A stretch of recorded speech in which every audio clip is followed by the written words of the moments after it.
3 days ago, I canceled my daughter's $3 million trust fund.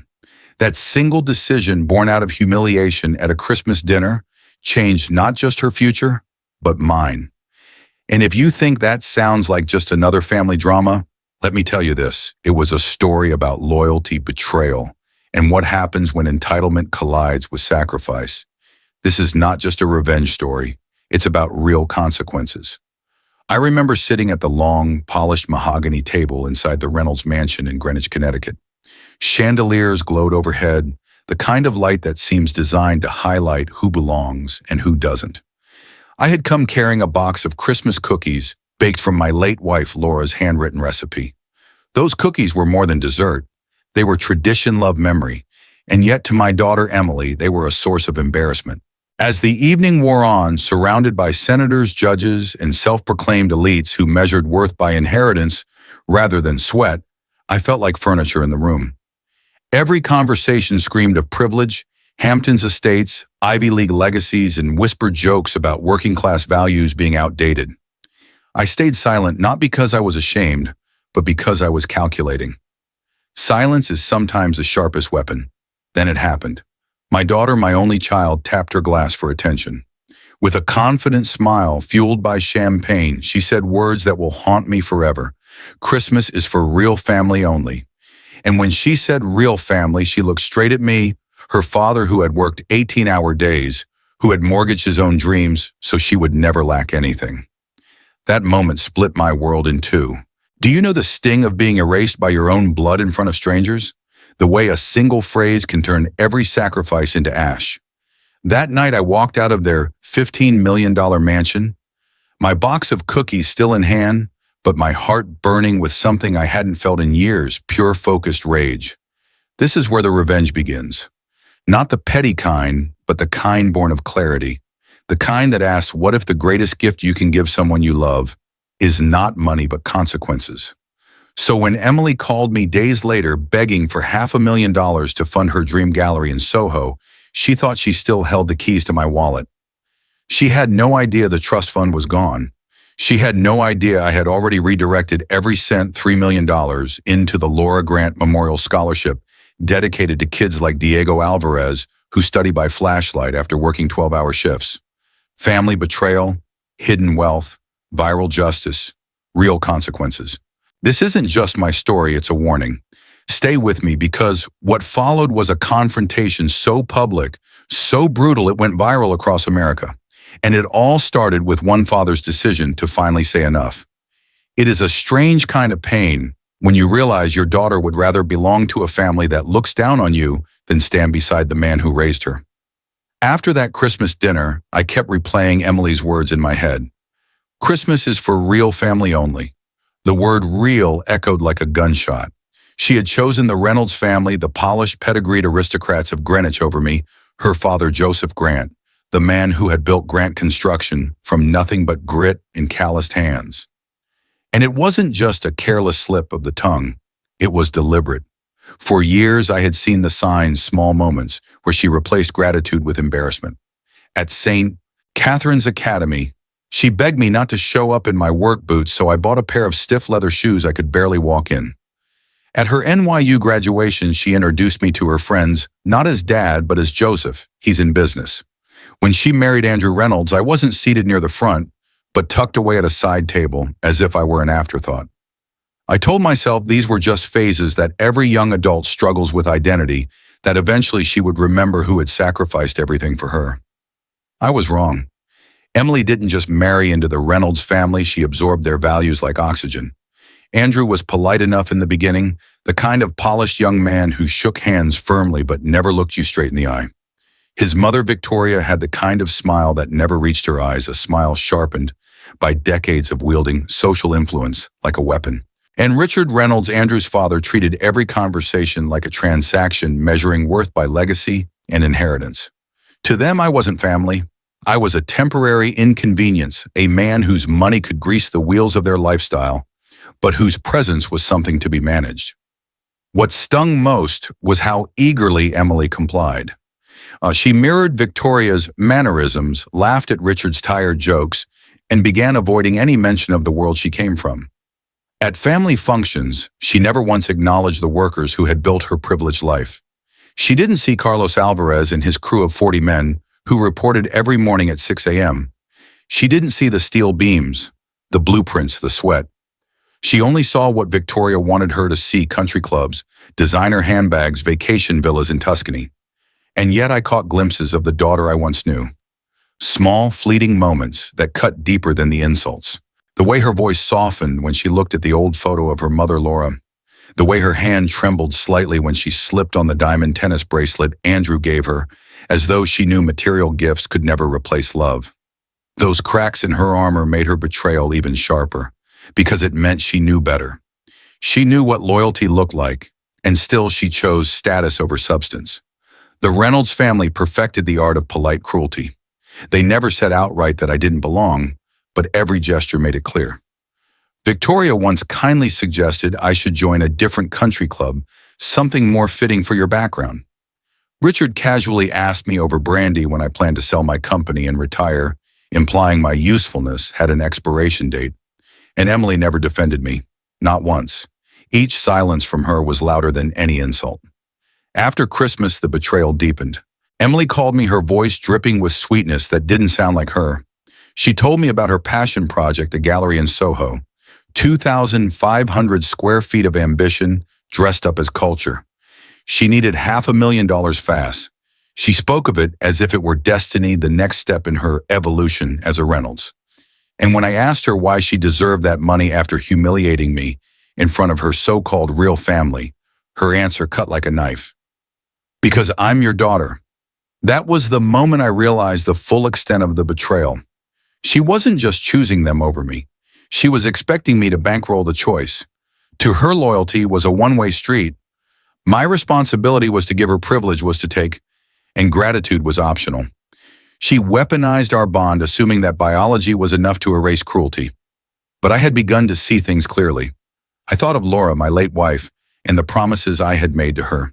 She had wanted Emily to have every opportunity, and I had delivered. Private school tuition, overseas programs, luxury gifts, all paid for, with long days and sleepless nights. But the woman who stood at that Reynolds table wasn't the little girl who once wore a pink hard hat and called herself Daddy's construction helper. That girl was gone, replaced by someone who measured love in dollars and family and reputation. The betrayal was not just personal, it was generational. Emily had turned her back on the very roots that gave her stability. She mocked the cookies Laura used to bake, the same cookies that had comforted her as a child. She treated me as an obstacle to her social climbing, rather than the foundation of her existence. And the Reynolds family cheered her on, delighted to watch her erase the past. Betrayal always leaves a choice. Do you confront it head-on, explode in anger, demand respect, or do you let silence do the work until the moment of truth arrives? That night at Christmas, I chose silence. But silence wasn't surrender. It was the sharpening of a blade. Emily had made her choice. She had chosen to belong to the Reynolds instead of the Grants. She had chosen prestige over loyalty, appearances over love. And now it was time for me to show her and the Reynolds family that choices have consequences. Because betrayal isn't the end of the story. It's the beginning of justice. And mine would come in the form of a canceled trust fund and a scholarship that rewarded gratitude instead of entitlement. 3 days after that Christmas dinner, my phone rang in the middle of a project meeting. The name flashing on the screen was one I both longed for and dreaded: Emily. I let it ring 4 times before answering, a small act of defiance, a reminder to myself that I didn't have to leap every time my daughter called. When I finally picked up, her voice was bright, rehearsed, coated in the kind of sugar that melts too quickly. Dad, hi. How was your holiday after you left? I was thinking maybe we could grab coffee this week. I have something really exciting to share with you. That word exciting was Emily's code. It never meant she was pregnant, never meant she landed a promotion, never meant she had good news about her health. Exciting always translated to expensive.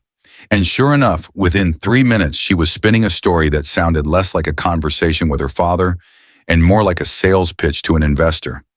She told me about a gallery in Soho, a 2,500 square foot space with exposed brick and tall windows that just screamed culture.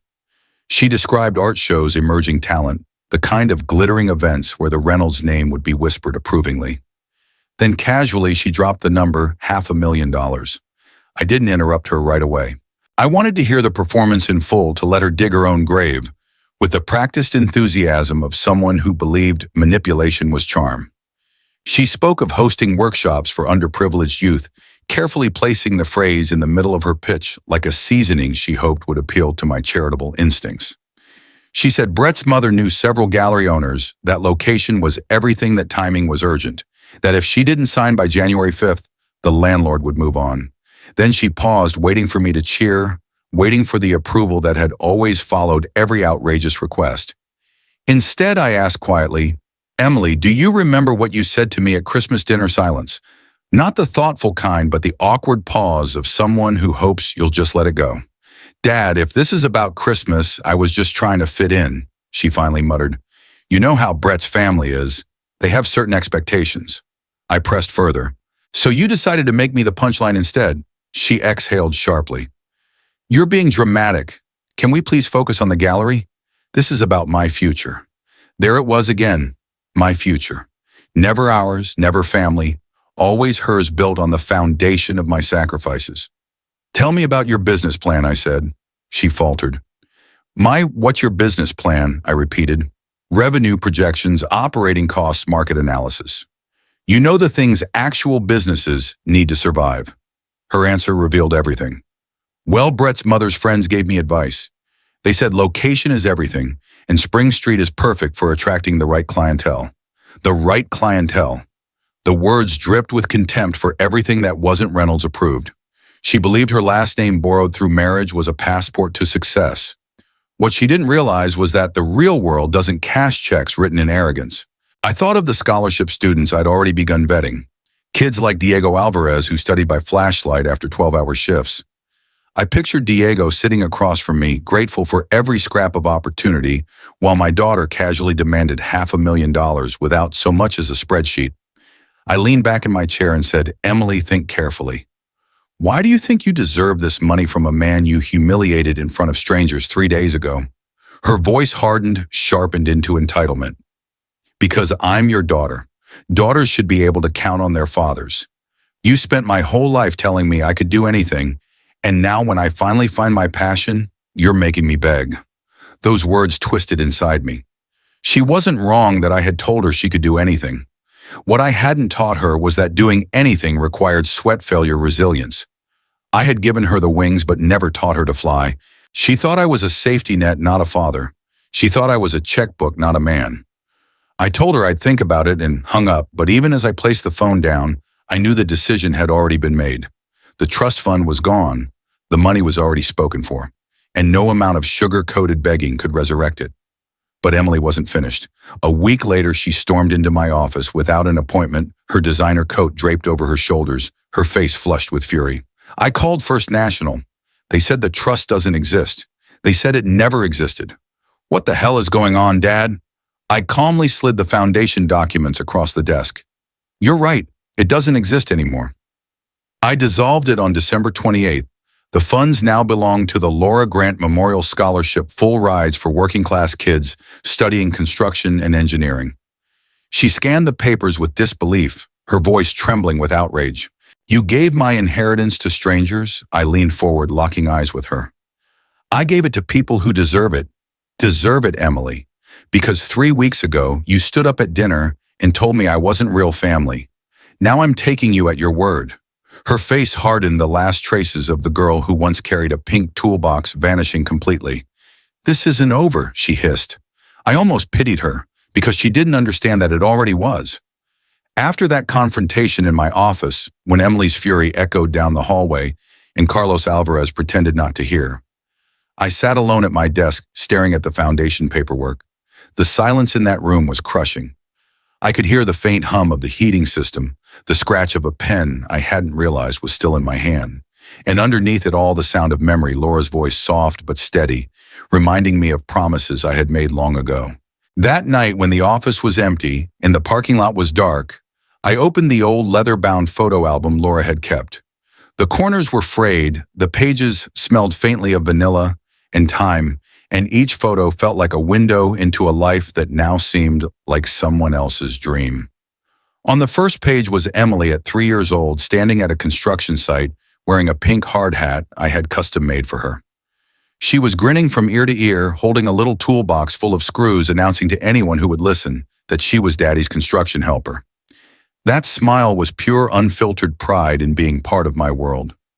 I turned the pages slowly. 8 years old, sitting cross-legged in my office doing her homework while I pored over blueprints. 10 years old, pointing at a steel beam on site, confidently explaining to Carlos the difference between a Phillips and a flathead screwdriver. 12 years old, flower in her hair, laughing beside Laura as they made Christmas cookies in the old kitchen, a camera catching the exact moment she leaned her head against her mother's shoulder. That was the Emily I raised, the girl who thought the world began and ended with family, who measured wealth not in handbags or gallery openings, but in moments of love and shared work. And then came the photo I could barely look at without my throat tightening. Emily at 15, the night after Laura's funeral. She was curled on her bed, eyes red, cheeks wet with the quiet kind of crying that doesn't make a sound but breaks your heart anyway. I remembered sitting beside her, brushing her hair back, promising through my own tears, "Sweetheart, you'll never have to worry about money. I'll make sure you have every opportunity your mother wanted for you." In that moment, I wasn't just a father. I was a desperate man, making a vow to a daughter who had already lost too much. And I kept that promise. Maybe I kept it too well. The truth hit me hard as I sat in that empty office I had spoiled her. Not with malice, not out of weakness, but out of fear. After Laura died, I was terrified that Emily would feel abandoned again, that if I ever said no, she'd think she had lost both parents. So I said yes. Yes to St. Catherine's Academy, 6 years of private school tuition, totaling $180,000. Yes to the overseas study programs and the semester in Florence that cost more than most families earn in a year. Yes to the BMW at graduation, $65,000 I could have invested back into the company. Yes to the Manhattan condo, down payment, $200,000 wired without a second thought because I wanted her to feel secure. Every yes was meant to fill the void Laura's absence had left. Every yes was meant to buy Emily safety, comfort, belonging. And with each yes, I chipped away at the foundation of gratitude until there was nothing left but entitlement. I thought about the nights I worked 18 hours straight, coming home too tired to eat, just so tuition checks wouldn't bounce. I thought about the meals I skipped to save a few dollars so Emily could wear clothes that matched her classmates at St. Catherine's. I thought about how I stood in a dealership parking lot, watching her cry tears of joy over the BMW, hearing her say, "You're the best dad in the world," believing in that moment that maybe I had done right. But gratitude fades when it isn't cultivated. Instead of teaching her that sacrifice has value, I taught her that sacrifice was endless and automatic. Laura would never have let this happen. She had balance. She knew when to nurture and when to discipline, when to comfort and when to confront. Without her, I overcorrected. I became the good guy every single time, the father who never disappointed, the man who thought love meant absorbing every insult and covering every mistake. And now, years later, my daughter stood in front of me, dripping with entitlement, calling me financial abuser because I had finally drawn a line. I closed the album and whispered into the empty office as if Laura could hear me. Did I create this? Did I raise a daughter who believes family is just a bank account? The answer, if there was one, came in the form of my own guilt. Yes, I had built this, but maybe I could also rebuild, not by handing Emily another lifeline, but by forcing her to swim, not by writing another check, but by teaching her that checks run out while character lasts. That realization was both devastating and liberating. Devastating because it meant accepting that Laura's death had led me to overprotect, to overgive, to overcompensate. Liberating because it meant the next step wasn't punishment, it was correction. It was time to shift from endless yeses to the hardest no of my life. It was time to stop enabling and start teaching, even if teaching meant losing her for a while.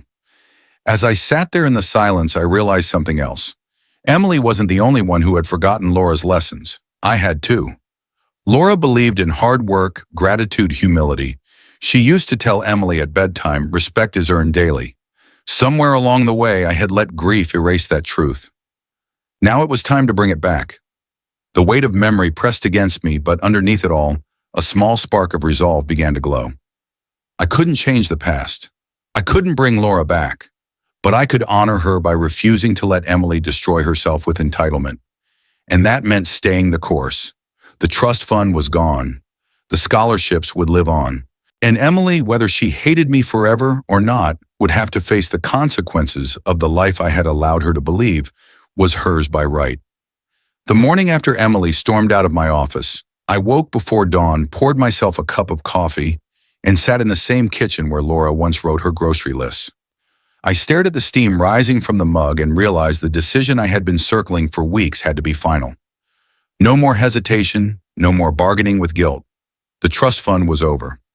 At 9:00 a.m., I called Robert Hayes, my estate attorney, and told him clearly I want the entire $3 million transferred, dissolve the trust, and redirect it to the Laura Grant Memorial Scholarship Foundation.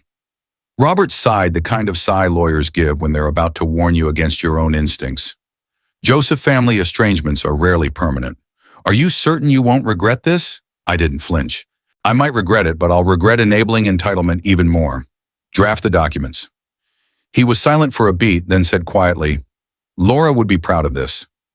Scholarships for kids who work hard, who appreciate opportunity, that's exactly her spirit. By noon, the papers were signed. $3 million that had once been earmarked for Emily's 30th birthday now belonged to a foundation that bore her mother's name. And as I signed, I felt something I hadn't felt in months. Clarity. It wasn't revenge. It was justice for Laura, for the values we built our lives on, for every kid who deserved a chance more than my daughter did. But clarity didn't erase the storm brewing outside. The Reynolds family wasn't going to let me quietly remove $3 million from Emily's grasp without a fight. It began with whispers. A friend from the country club avoided me in the parking lot, mumbling something about being too busy for golf. My accountant called to ask if there were domestic issues he should be aware of. Then Linda, my secretary, handed me a printout from Victoria Reynolds' Facebook page. The post was written with the faux sanctimony only someone like her could muster, heartbroken to witness a father using financial manipulation to control his adult daughter. When a parent weaponizes money, it is emotional abuse. Praying for healing in this broken family. Family first, Josh, unconditional love. Within hours, it had 60+ comments, all from Greenwich Society women, clutching their pearls and praising Victoria's strength. It didn't stop there. A week later, Brett's cousin Jennifer, conveniently a reporter at the Greenwich Gazette, called requesting an interview about the human side of success. I knew better. When I declined, they ran the story anyway, a thinly veiled piece about nouveau riche narcissism and how sudden wealth destroys family values. No names were mentioned, but everyone in Fairfield County knew exactly who the article was about. Suddenly, the men I'd played golf with every Saturday for years were unavailable. My usual table at the club restaurant was mysteriously reserved. The maitre d', who once greeted me warmly, now avoided my eye. The Reynolds machine was working overtime, and their weapon wasn't just money, it was reputation. If they thought gossip would break me, they hadn't learned who I was. I turned my focus inward, combing through 18 years of financial records. Stacks of bank statements, wire transfers, canceled checks. I laid them out on the dining room table like evidence in a trial. I calculated every dollar. 6 years at St. Catherine's, $180,000. 4 years at NYU with expenses, $256,000. A Manhattan apartment senior year, $36,000. A semester abroad in Florence, $25,000. The BMW at graduation, $65,000. A Manhattan condo, down payment, $200,000. Wedding costs, $45,000. Monthly allowances for 2 years, $48,000. Total, $850,000. Nearly $1 million invested in my daughter's future. I highlighted every line item, clipped every receipt, organized it into binders. If Emily wanted to accuse me of financial abuse, I would show the world exactly what abuse looked like, sacrifice dressed as generosity. During this time, I leaned on Carlos Alvarez, my foreman. He had worked for me for 15 years, loyal as family, never missing a day. One night over takeout in the office, I asked him, Carlos, be honest with me. Did I give Emily too much? He hesitated, then nodded. Boss, after Laura died, you tried to be both parents. You gave Emily everything she wanted because you didn't want her to feel more loss. But sometimes saying yes isn't love, it's fear. His words hit like a hammer. He was right. I had created this entitlement. But now I had the chance to correct it, even if it came too late to save my relationship with her. While I organized receipts, the Reynolds family doubled down. They whispered to investors hinting that Grant Construction was unstable. They spread rumors about me being controlling, difficult, toxic. Even my barber mentioned hearing chatter. It was surgical, systematic, designed to isolate me until I would cave. What they underestimated was that I had survived worse. I had buried a wife. I had worked through broken bones on construction sites. I had carried payroll on my back when the recession nearly killed us. If they thought whispers could undo me, they didn't know Joseph Grant. Instead, I turned their weapon back on them. I prepared a presentation, a literal easel with charts showing every dollar I had spent on Emily. I rehearsed what I would say when the time came, how I would lay bare the truth in front of cameras if I had to. This wasn't about embarrassing her. It was about balance, about showing her and the world that love without boundaries isn't love at all. It's enabling, and enabling had turned my daughter into a stranger. So while the Reynolds tightened their grip on social circles, I tightened my case. $3 million gone redirected to scholarships, $855,000 documented in black and white, a foreman ready to testify about Emily's childhood, and a growing list of scholarship candidates like Diego Alvarez, whose gratitude shamed every entitled word out of Emily's mouth. The battlefield was set. They had gossip, but I had truth. And when the day came, truth would be louder than any whisper. January 15th, 2 o'clock in the afternoon, the conference room at Grant Construction had been transformed into something it had never been before: stage. We'd set up 25 folding chairs in neat rows, a podium at the front, and a small banner with the new foundation's name printed across it, the Laura Grant Memorial Scholarship. Channel 8. News had a cameraman already setting up. The Fairfield Business Journal was in the corner, scribbling notes, and in the front row sat 10 families whose children were about to receive something they had earned the hard way: opportunity. I started my remarks with steady hands, telling the story of Laura, telling the story of why this scholarship existed, why gratitude mattered. I saw parents leaning forward, kids fidgeting in their Sunday clothes, Diego Alvarez sitting stiffly in the front row, his father Carlos standing proudly in the back. For the first time in months, I felt something like peace. Then the door slammed open. Emily stormed in like she owned the place. Andrew trailing behind her, pale and uncomfortable. She wore a black designer dress, her hair perfectly styled, her lips pressed in a determined line. And as soon as the cameras swung toward her, I knew this wasn't a daughter coming to speak to her father. This was a performance. "Don't stop on my account," she said, her voice dripping with sarcasm. "Please, Dad, continue telling everyone how generous you are with money that should belong to your own daughter." The room went silent. The families shifted uneasily. Diego glanced at me with wide eyes, and the Channel 8 reporter lifted her microphone with visible excitement. This was about to become more than a scholarship announcement. I stayed calm. "Emily, how thoughtful of you to join us. Everyone, this is my daughter, Emily Grant Reynolds." I gestured to the crowd. "Emily, would you like to explain why you're here?" She stepped forward, shoulders back, chin lifted. "I'm here because my father is trying to rewrite history. He's painting himself as some saint while financially abusing his only child." There were gasps from the parents in the audience. Maria Alvarez, Diego's mother, clutched her purse tighter, clearly confused. I nodded slowly, then turned to Emily. "Tell everyone here exactly what I've given you over the past 18 years. She stiffened. "That's not the point." "Humor me," I pressed. "Tell them, because I've come prepared." I walked to the easel and flipped over the first chart. St. Catherine's Academy, $180,000. I flipped the page. NYU tuition and expenses, $256,000. Flip. BMW graduation gift, $65,000. Flip. Manhattan condo down payment, $200,000. Flip. Wedding costs, $45,000. Monthly allowance, $48,000. The grand total, ladies and gentlemen, is $855,000. The room was stone silent. I let the number sink in. That's nearly $1 million poured into my daughter's future. And 3 weeks ago at Christmas dinner, she stood up in front of her new family and said I wasn't real family. That Christmas was for people who actually belong. Emily's face flushed bright red. I was under pressure. "You don't understand what it's like. But before she could finish, Maria Alvarez stood. She was 5 feet tall, hands rough from years of cleaning office buildings, and her voice carried more weight than any Reynolds cocktail party ever could. "Excuse me," she said softly but firmly. "I don't understand something. You are his daughter." "Yes, of course I am," Emily snapped. "And he paid for your school, your car, your home," Maria continued. "Yes, and you told him he is not family." Maria's voice trembled, not with fear but with indignation.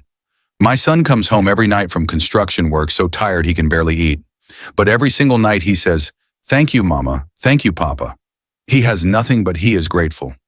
You had everything but you complained." Gasps rippled through the room.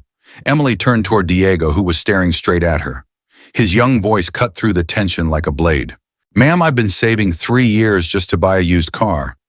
You got a BMW for graduation. You lived in a Manhattan condo. I sleep on my brother's couch because we can't afford a bigger place. And you still say you're the victim." Emily's mask cracked. Her lips curled into something ugly. "What would you know about real pressure? You're just a construction worker's son." The room erupted. Parents shouted, some shaking their heads in disgust. Maria Alvarez's eyes filled with tears, not sadness, but fury.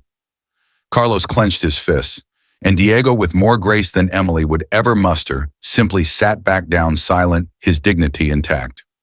I raised my hand. "Everyone, please." Slowly the room quieted, but the weight of anger was palpable. I walked back to the table, picked up Diego's scholarship certificate, and read aloud Diego Alvarez. 4.0 GPA while working 20 hours a week. Plans to study structural engineering and design affordable housing for working families. Son of parents who taught him that respect is earned, not inherited. I held it up for the cameras.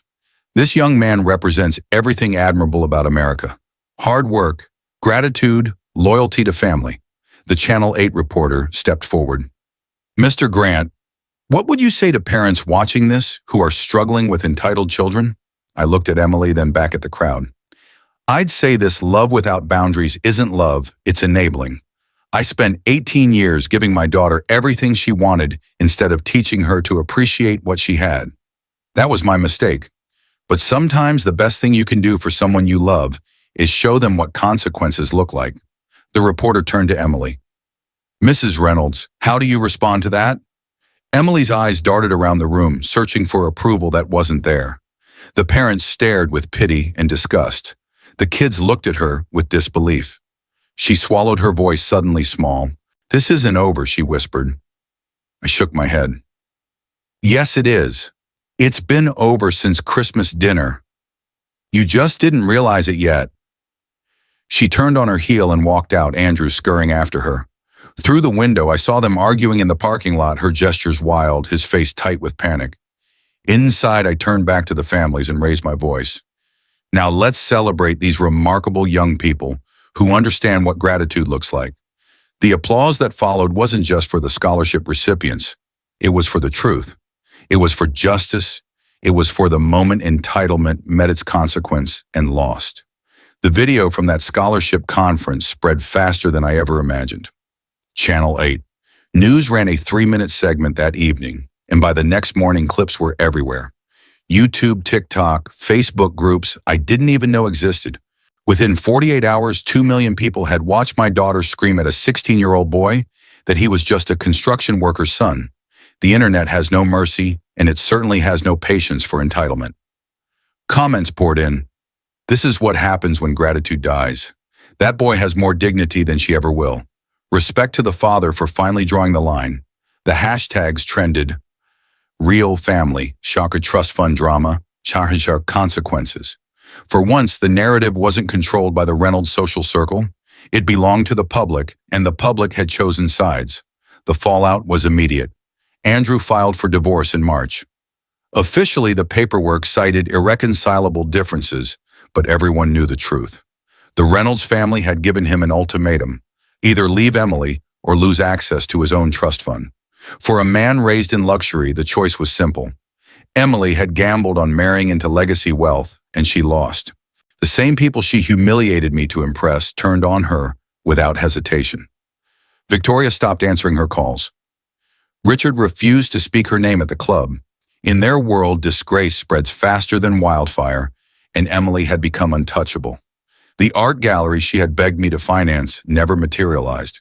Investors don't put money into someone who goes viral for insulting working-class families on live television. Real estate agents stopped returning her calls. Even the landlord of the Soho space backed out, saying he didn't want the bad press associated with her name. Dreams built on borrowed credibility collapse quickly when the foundation is entitlement. She tried for a while to maintain appearances. Posts on social media of brunches with friends, carefully filtered selfies with captions about new beginnings. But the likes dwindled, the comments turned hostile, and eventually she deleted her accounts. Reputation once cracked rarely recovers in a world that thrives on schadenfreude. The Reynolds family distanced themselves entirely, rewriting history as if Emily had never been part of them. To protect their image, they painted her as unstable, ungrateful, a mistake, and she, desperate for belonging, was left standing in the cold. The financial unraveling was brutal. Without Andrew's income, without access to the Reynolds resources, and without the trust fund she thought was her safety net, Emily faced reality for the first time. She sold the Manhattan condo I had once placed a $200,000 down payment on. The sale barely covered her debts, credit cards, maxed out loans in her name, luxury purchases she could no longer justify. She moved into a cramped studio in Stamford, the kind of place she would have once sneered at when she was still sitting at Victoria's dinner table. For the first time in her adult life, she had to budget to choose between rent and comfort, between survival and pride. By summer, she had taken a job as an assistant manager at a boutique in Westport, $35,000 a year, less than the monthly allowance I used to hand her without blinking. I heard about it from Carlos, whose cousin's wife worked nearby. "Boss," he said gently, she's learning what it's like on the other side." There was no glee in his voice, no smugness, just quiet observation. It struck me then how ironic it was Emily had mocked Carlos's family, dismissed Diego's struggles, and now she was standing behind a register folding clothes, dealing with customers who treated her the way she once treated others. Consequences don't always come with fanfare. Sometimes they come in the form of fluorescent lights and minimum wage hours. I won't pretend I didn't feel conflicted. Part of me hurt for her, the father in me who remembered the little girl in the pink hard hat, who remembered Laura whispering that our daughter was destined for great things. Watching her fall so far so fast was like watching a building I'd spent years constructing collapse in a storm. But another part of me knew this was the only way forward. Pain teaches lessons comfort never can. Without boundaries, I had raised entitlement. Now boundaries were teaching her reality. Meanwhile, the foundation thrived. The footage of the confrontation didn't just humiliate Emily, it spotlighted the scholarships. Donations poured in from strangers across the country who wrote messages like, "Thank you for showing us what real love looks like."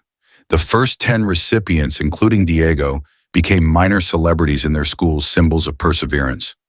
Diego himself sent me monthly progress reports, handwritten, each one ending with the same line, "I won't waste this chance." The contrast between him and Emily couldn't have been sharper. Gratitude on one side, bitterness on the other. Hardship turning into growth, entitlement turning into decay. The Reynolds campaign against me fizzled out. Gossip loses its sting when truth stands tall. My company continued to thrive, clients respected me more for the stand I had taken, and workers rallied around me with a loyalty money can't buy. For every socialite who whispered that I was cruel, 10 ordinary people applauded me for finally setting a boundary.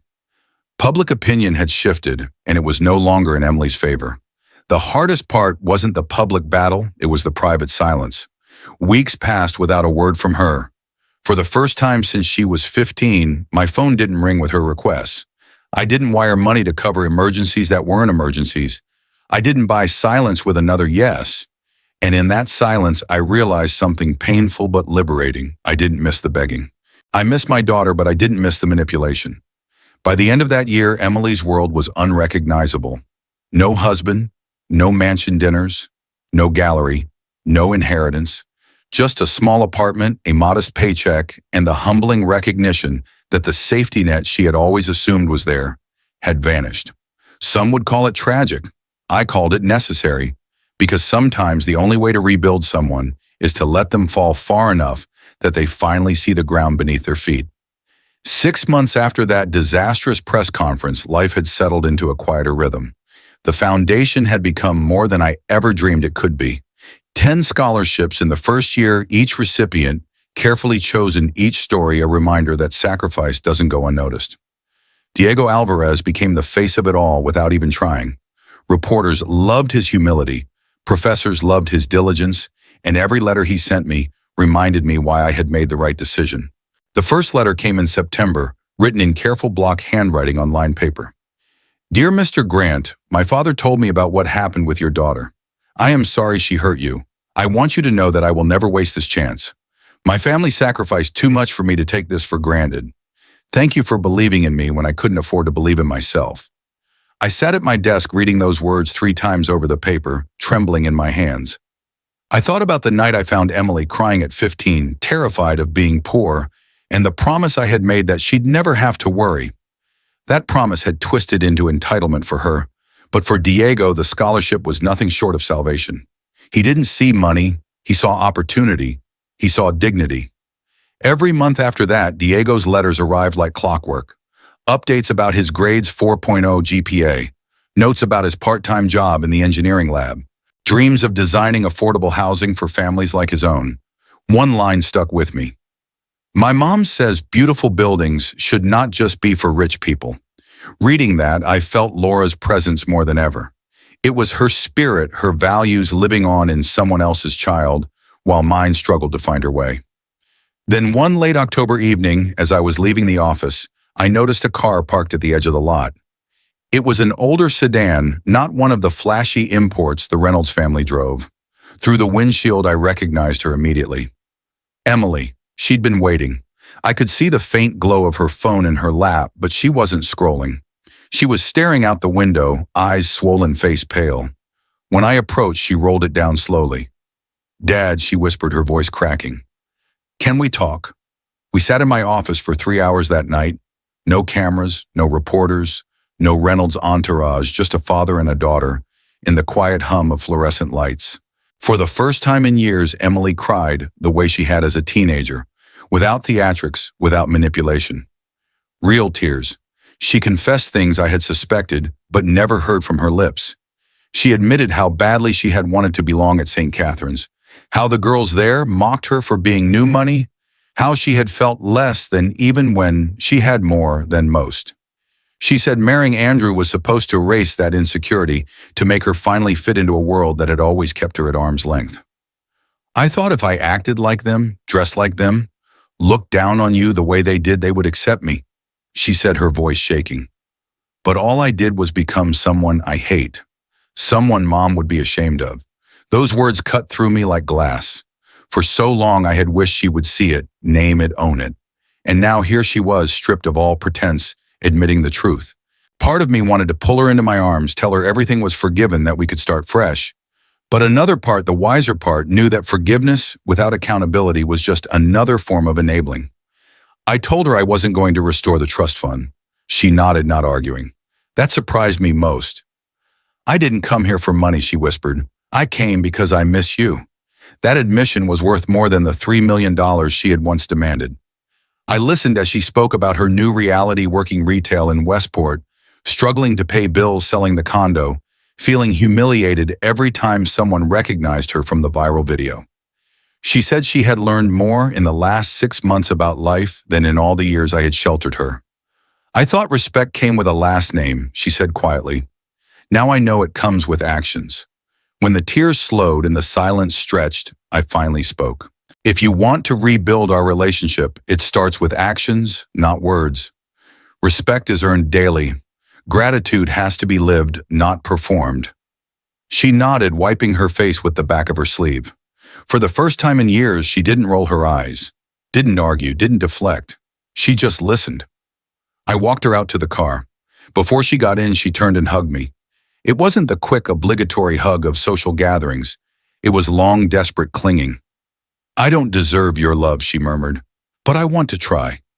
As I stood there in the cold autumn air, watching her drive away, I thought about the irony of it all.